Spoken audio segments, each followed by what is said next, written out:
रीनावती का सबसे छोटा बेटा अपनी मर्जी की बहू घर में ले आता है। रीनावती की दोनों बड़ी बहुएं रंग की गोरी थी और देखने में भी सुंदर लगती थी।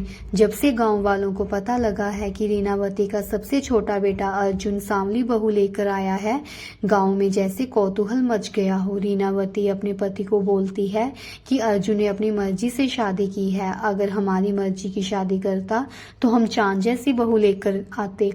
पर अफसोस तो अर्जुन के बाबूजी कहते हैं कि अब जो हो गया सो हो गया, आगे की देखो। जो तुम चांद जैसी बहुओं की बात कर रही हो ना, वो तो हमें पानी तक नहीं पूछती, देख लेना, सेवा तो हमारी छोटी बहू ही करेगी।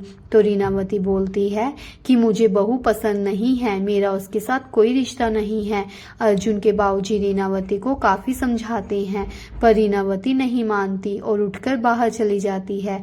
दोनों बड़ी बहुएं बहुत खुश होती हैं कि अर्जुन काली बहू लेकर आया है। अगले दिन सुबह रीनावती अपनी बड़ी बहुओं को बोलती है कि सुबह के 10 बज गए हैं और दोनों बड़ी बहुएं अभी भी सो रही हैं। रीनावती दोनों बहुओं को बोलती है कि बड़ी बहू उठो, देखो सूरज सिर पर आ गया है, तुम्हारे बाबूजी नाश्ता मांग रहे हैं। तो दोनों बहुएं बोलती हैं कि माँ जी, जो आपकी नई बहू आई है ना, उसे बोलो नाश्ता बनाए, हम नहीं बनाएंगे। तो रीनावती कुछ नहीं बोलती। तो नई बहू दिशा बोलती है कि माँ जी, मैं बना देती हूँ खाना। तो रीनावती बोलती है कि खबरदार, अगर रसोई में कदम भी रखा तो तुम्हारी इस मनहूस शक्ल देखने का मन नहीं करता, तुम्हारे हाथों का खाना तो दूर की बात रही। तो दिशा बहू कहती है कि माँ जी, आप मेरे साथ ऐसा व्यवहार क्यों करती हैं, क्या कमी है मुझ में, पढ़ी लिखी भी हूँ। तो रीनावती बोलती है कि शक्ल भी तो अच्छी होनी चाहिए, पढ़ाई लिखाई कौन देखेगा। तो दिशा कहती है कि माँ जी, रंग तो 2 ही बनाए हैं भगवान ने, किसी को गोरा बना दिया तो किसी को काला बना दिया, इसमें मेरा क्या कसूर है। तो रीनावती आगे से कुछ भी नहीं बोलती है और रसोई में खाना बनाने लग जाती है।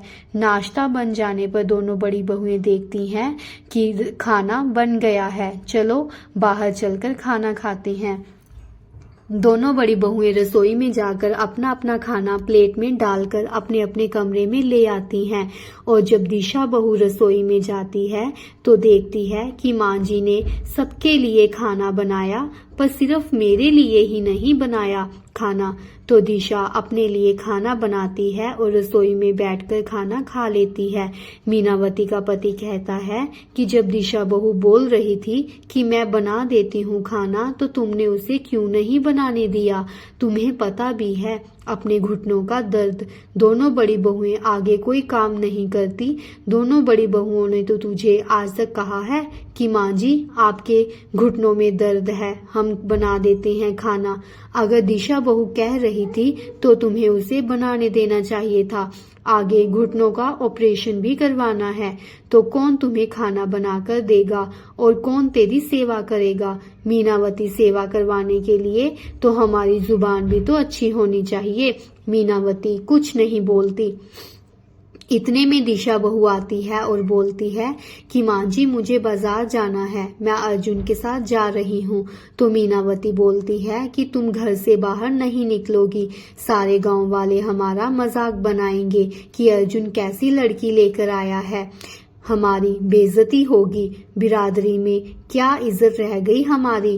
अर्जुन ने तो हमें कहीं का भी नहीं छोड़ा, और रोने लग जाती है। इतने में दोनों बड़ी बहुएं बोलती हैं कि हम आपको पहले ही कह रहे थे माँ जी, हमारी छोटी बहन को इस घर की बहू बना लो, हम तीनों बहनें एक ही घर में अच्छे से रहेंगी, पर आपने हमारी बात नहीं सुनी, अब देख लो नतीजा। फिर बाबूजी बोल पड़ते हैं कि वो भी तुम्हारी तरह हमें भी नहीं पूछती जितना कि तुम दोनों हमारी बात पूछ रही हो। तो दोनों बड़ी बहुएं चुप हो जाती हैं। दिशा रोते हुए अपने कमरे में चली जाती है। तो बाबूजी अर्जुन को बोलते हैं कि अर्जुन बेटा, दिशा बहू को चुप करवाओ और उसे बाजार ले जाओ, मैं भी देखता हूँ कि कौन रोकता है। तो अर्जुन दिशा के पास जाता है।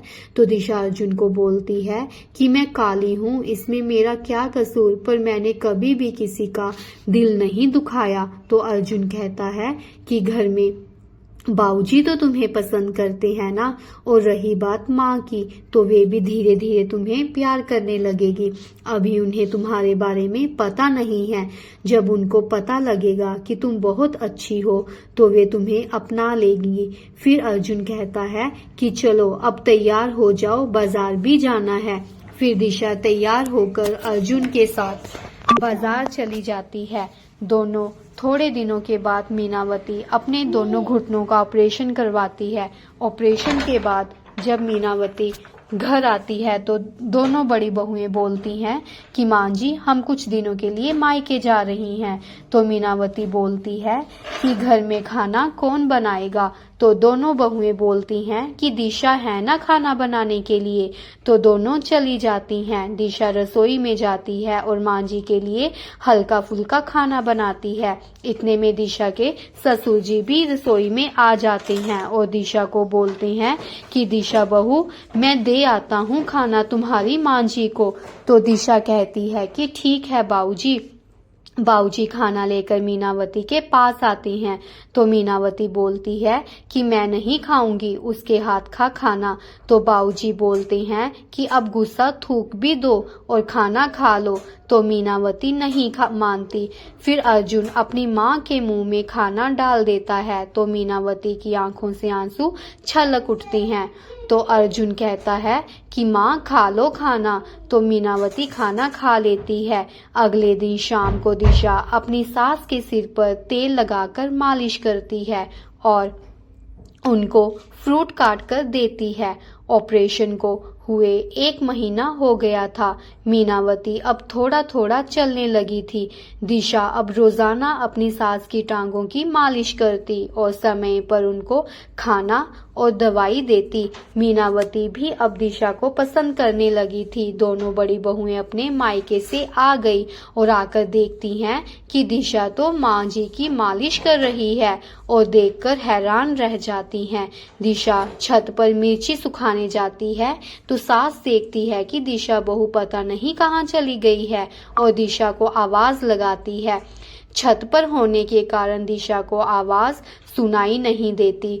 फिर मीनावती जोर जोर से आवाज लगाती है तो दिशा भागती हुई नीचे आती है। तो मीनावती दिशा को अपने गले लगा लेती है और बोलती है कि कहाँ चली गई थी मुझे अकेला छोड़कर। तो दिशा कहती है कि माँ जी मैं ऊपर मिर्ची सुखाने गई थी। तो मीनावती बोलती है कि मैं डर गई थी कि मैं फिर से अकेली हो गई हूँ। तो दिशा कहती है कि माँ जी मैं हमेशा आपके साथ रहूंगी, आप घबराइए मत। ये देखकर बाऊजी और अर्जुन बहुत खुश होते हैं और मीनावती अपने बेटे और बहू को अपने गले लगा लेती है। तो फ्रेंड्स अगर आपको मेरी कहानी अच्छी लगी हुई हो तो प्लीज़ चैनल को लाइक, सब्सक्राइब, शेयर और कमेंट ज़रूर कीजिएगा। धन्यवाद।